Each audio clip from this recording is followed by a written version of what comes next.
So RLS is the algorithm standing for the recursive least squares algorithm. Already in the previous video we have clarified that in addition to the mean square error, we have another error here, what is called as the least squares error, that does not require any kind of statistical information from the signals x of n and the desired signal d of n here. Statistical information means the knowledge of the autocorrelation function or the cross correlation function between the x of n and the desired signal here. That it was very necessary when we had the minimization of the mean square error,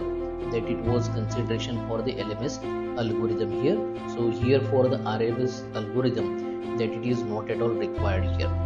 So to begin with a discussion for the exponentially weighted RLS,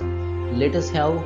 consideration of the design of finite impulse adaptive Wiener filter first of all, and therefore we need to find the filter coefficients that we can mathematically denote by W suffix n, the transpose of Wn of 0, Wn of 1, Wn of 2 and so on up to Wn of p here, where the minimization at the time n will be for the weighted least square error. The least square error we have already denoted in the previous video by the epsilon of n here. So here we have the epsilon of n, that is equal to the summation I is equal to 0 to n for the multiplication of lambda to the power n minus I multiplied to the mod square of e of I here. So in this representation we have lambda. The lambda is greater than 0 but less than or equal to 1 here. So this is the exponential weightage provided to the lambda with n minus I here, and here we have e of I as represented inside the mod square. E of I is equal to the desired d of I minus the output y of I. We can also express it to the form d of I minus the transpose of w suffix n, the weight vector, into x of I here. So here we can say that E of I is the difference between the desired signal and the filtered output at the time I using the latest set of filter coefficients W suffix n of k. So minimizing the weighted least square error as represented in the equation here, we can make here one assumption that the weights denoted by W suffix n are held constant over the entire observation of the interval, as we start at 0 and we can end on small n here. Now in order to find the coefficients that minimize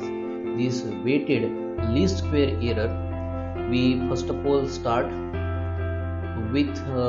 setting the derivatives of this least square error with respect to the complex conjugate of W suffix n of k equal to 0 for the values of k starting at 0, 1, 2 and so on up to small p here. So therefore we have the partial differential representation on the left hand side of the equation. So here it is the partial differential of the weighted least square error, here epsilon of n, with respect to the complex conjugate of w suffix n of k. So this is equal to the summation I is equal to 0 to small n or lambda to the power n minus I multiplied to the error signal e of I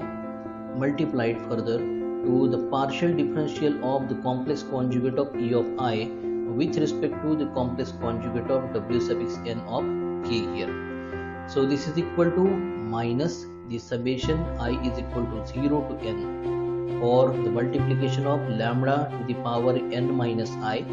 into e of I into complex conjugate of x of I minus k. So this is all equal to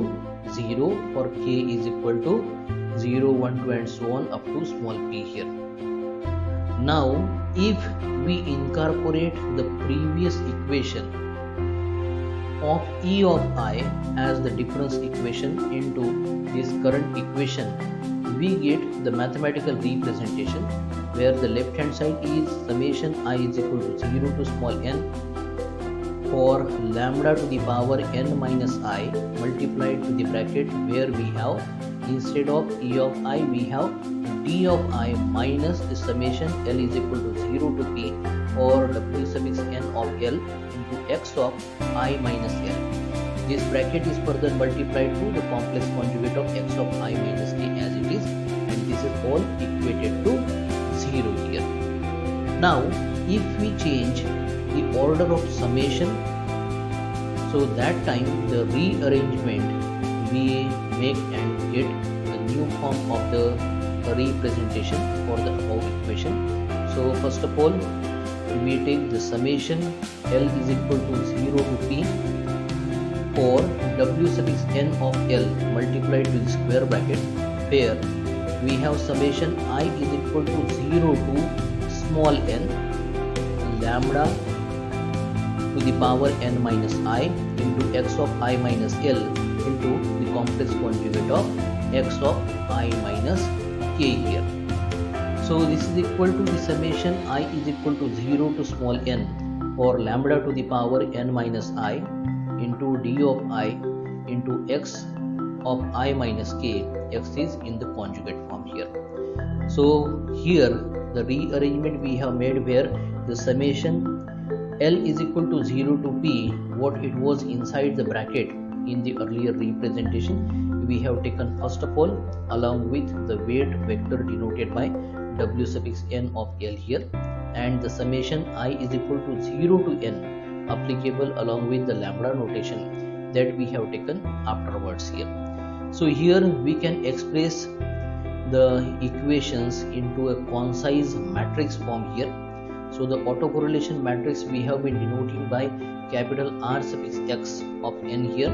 So this will be multiplied by W suffix n, the weights. This is equal to the cross correlation denoted by small r suffix dx of n. So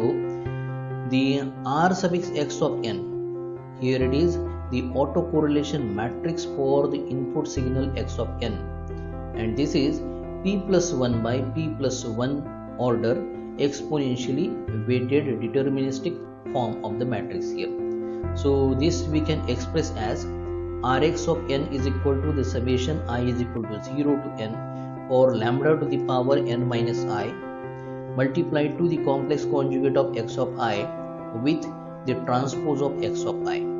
So x of I is the data vector expressed as the transpose of x of I, x of I minus 1, x of I minus 2, and so on up to x of I minus p here, where the RHS of the earlier equation, the top equation, that it is small r suffix dx of n, the cross correlation, it is deterministic cross correlation between the desired signal d of n and x of n. This is expressed as the summation I is equal to 0 to n or lambda to the power n minus I multiplied to d of I into the complex conjugate of x of I here. So the top equation that you see having the autocorrelation matrix on the left hand side along with the weight vector W suffix n and the cross correlation representation of the current equation on the right hand side is referred to as the deterministic normal equation, and that equation you can outline here. Now, having derived the equations that define the optimum filter coefficients we have been encountering, so we may now evaluate the minimum squared error. Here we denote with the help of equation where we write it as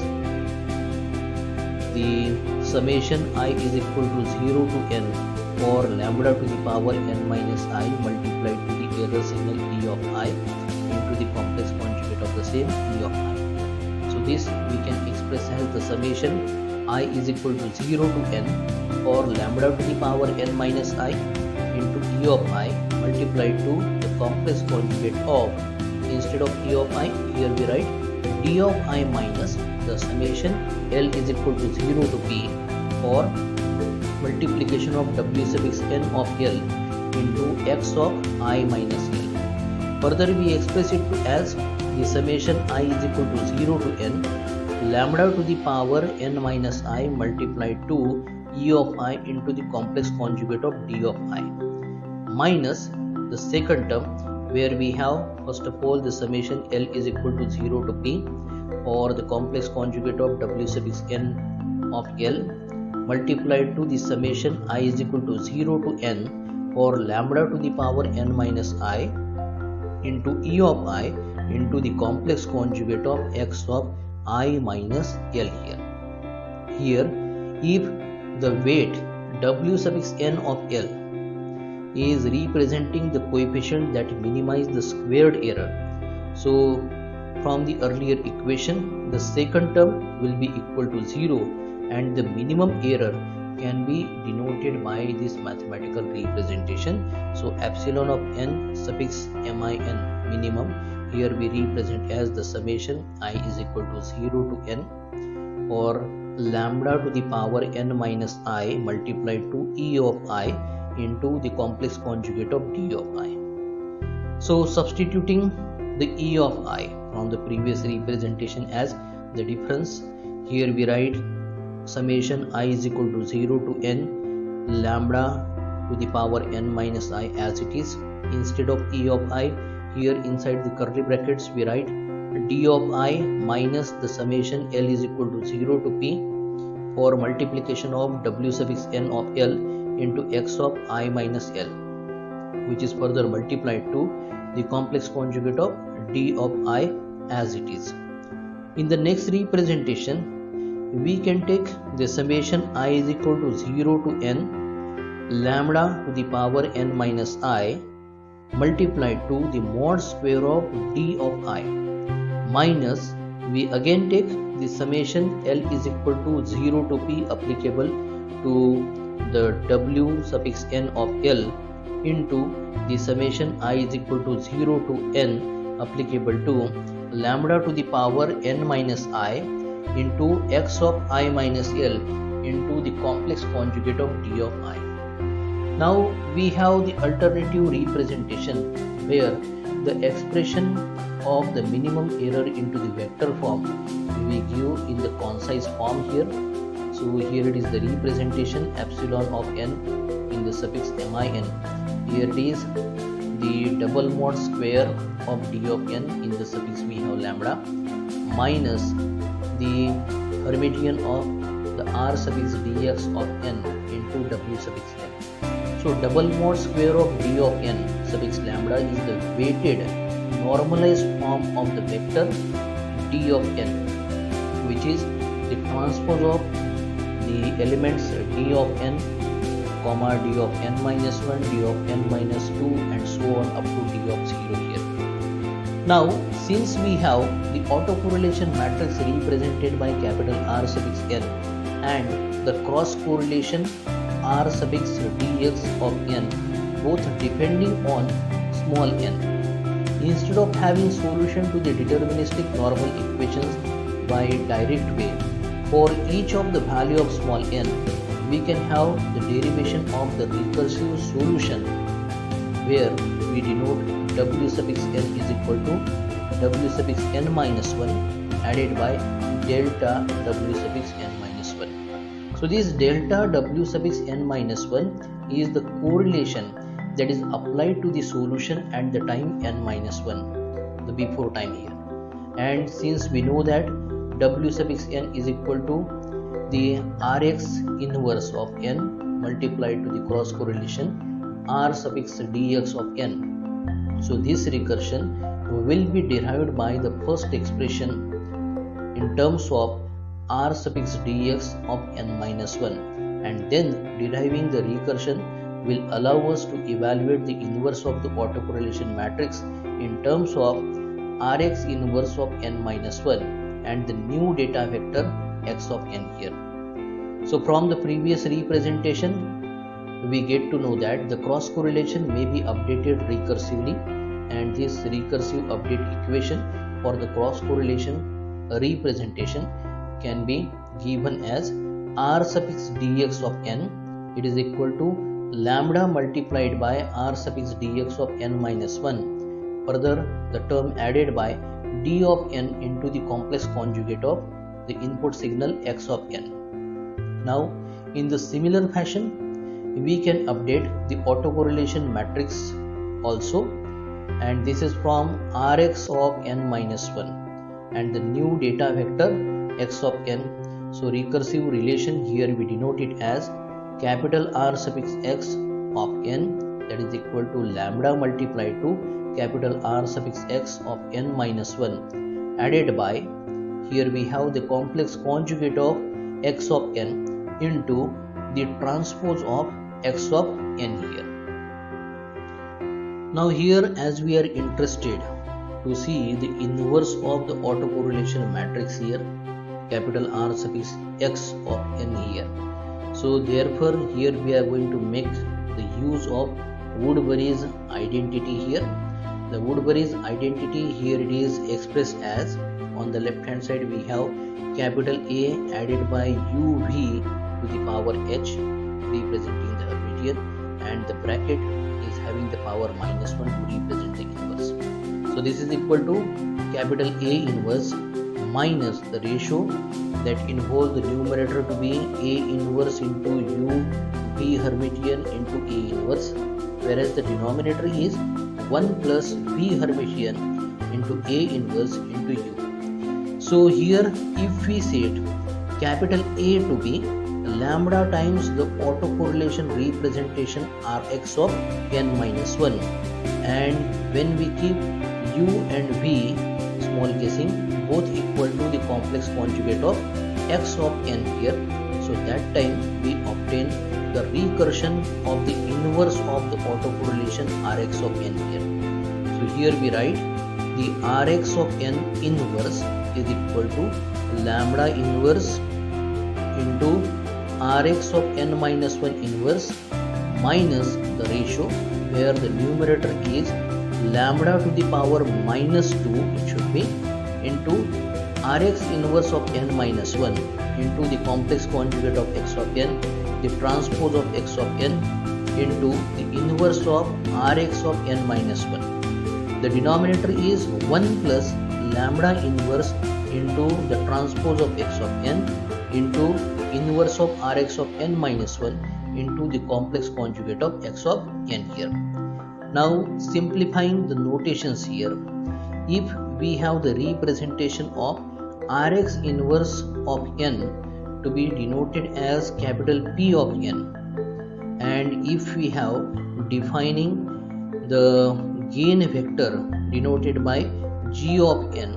by the expression g of n, the ratio as we have in the second term of the RHS of the previous equation. So g of n is equal to lambda inverse into capital P of n minus 1, where we have utilized the notation, into the complex conjugate of x of n divided by 1 minus lambda inverse into the transpose of x of n into P of n minus 1 into the complex conjugate of x of n here. So incorporating the notations of g of n and capital P of n as discussed, the earlier representation of the inverse of the autocorrelation representation Rx of n inverse can be denoted as capital P of n is equal to lambda inverse multiplied to the square bracket that has the first term capital P of n minus 1, the second term is minus g of n into the transpose of x of n into capital P of n minus 1. So for simplified notation, we shall first of all determine the representation of g of n in simple form here. So if we have the cross multiplication to the earlier equation of g of n to eliminate the denominator on the RHS here, we have g of n added by lambda inverse into g of n into transpose of x of n into capital P of n minus 1 into the complex conjugate of x of n, that is equal to lambda inverse capital P of n minus 1 into the complex conjugate of x of n here. So now the second term that we have on the LHS bringing to the RHS of the equation, we get g of n isolated on the left hand side. So g of n will be equal to lambda inverse. Inside the square bracket we have capital P of n minus 1 minus g of n into transpose of x of n into capital P of n minus 1. The square bracket is completed and further multiplied to the complex conjugate of x of n here. So finally we see the term that is multiplying the complex conjugate of x of n, that it is capital P of n, and we simply denote g of n is equal to, it should be capital P of n multiplied to the complex conjugate of small x of n here. So therefore the gain vector will be the solution to the linear equations of the form autocorrelation matrix representation capital R suffix x of n into g of n is equal to the complex conjugate of x of n here. So this is the same as the deterministic normal equation for the weight representation w suffix n, as we have done earlier also, and the cross correlation vector here has been replaced with the data vector denoted by the complex conjugate of x of n here. Now in order to have completion of the recursion process here, we should have the derivation of the time update equation for the coefficient vector w suffix n. So we represent w suffix n initially as capital P of n into the cross correlation r suffix dx of n here. So from the update equation of the cross correlation that we have done, we denote w suffix n is equal to lambda times capital P of n into r suffix dx of n minus 1, further added by d of n into capital P of n into the complex conjugate of x of n here. So adding the update for capital P of n into the first term of the RHS of this particular equation and setting the g of n in the place of multiplication of capital P of n with the complex conjugate of x of n, we get w suffix n is equal to the square bracket that involves capital P of n minus 1 minus g of n into the transpose of x of n into capital P of n minus 1. The square bracket is multiplied to r suffix dx of n minus 1 added by d of n into g of n here. So at last we know that P of n minus 1 into r suffix dx of n minus 1 is equal to w suffix n minus 1. So we have the w suffix n is equal to w suffix n minus 1 added by g of n multiplied to the square bracket where we denote the difference of the desired signal d of n with the x of n multiplied by the transpose of the weighted representation w suffix n minus 1 here. So we can rewrite into the simplest form here. So we write w suffix n is equal to w suffix n minus 1 added by alpha of n into g of n here. So here we have the alpha of n, the representation for d of n minus the transpose weighted representation w suffix n minus 1 into x of n here, and the error signal e of n is equal to d of n minus the weighted transpose form w suffix n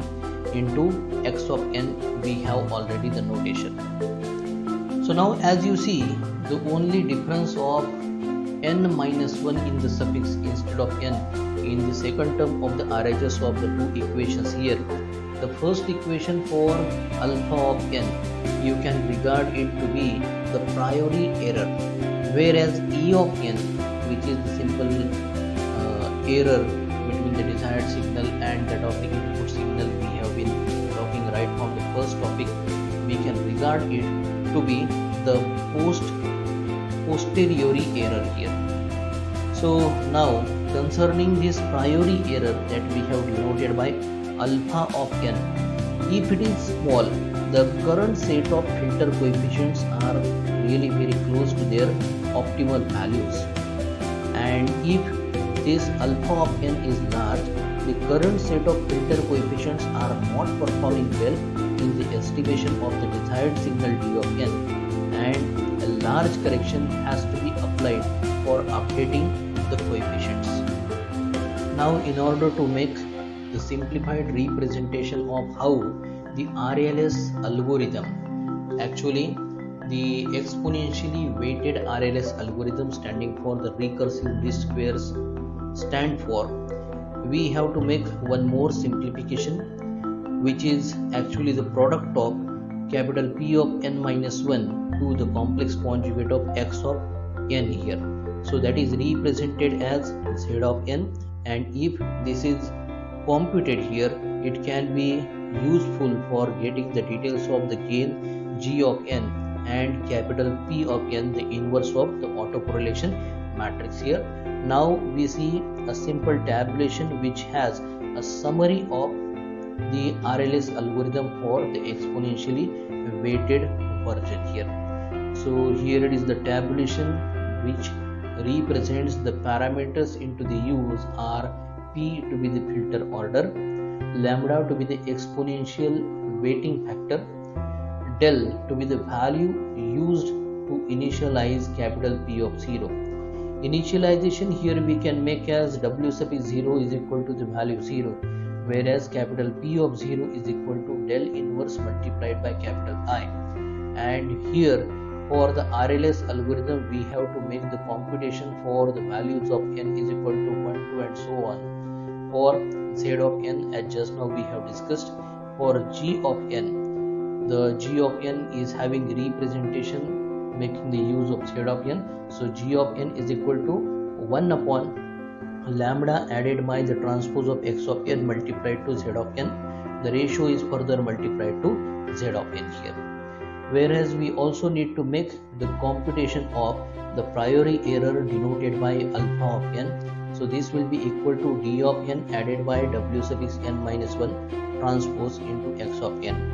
The update equation here we denote by w sub n is equal to w sub n minus 1 added by alpha of n into g of n. And here we have capital P of n is equal to lambda inverse, either you represent or 1 upon lambda multiplied to the square bracket that has capital P of n minus 1 minus g of n into Hermitian of z of n. Now in the summary of the exponentially weighted RLS algorithm, as we have seen the initialization stage here. For better initialization, here it needs to build up the autocorrelation matrix into the recursive form here until it is of the full rank, and then we need to make the computation of the inverse. So it can be better shown with the help of capital P of 0, which is equal to inverse of the square bracket that involves the summation I is equal to minus P to 0 or lambda to the power minus I multiplied with complex conjugate of x of I into the transpose of x of I. Afterwards, the initialization of the cross correlation vector,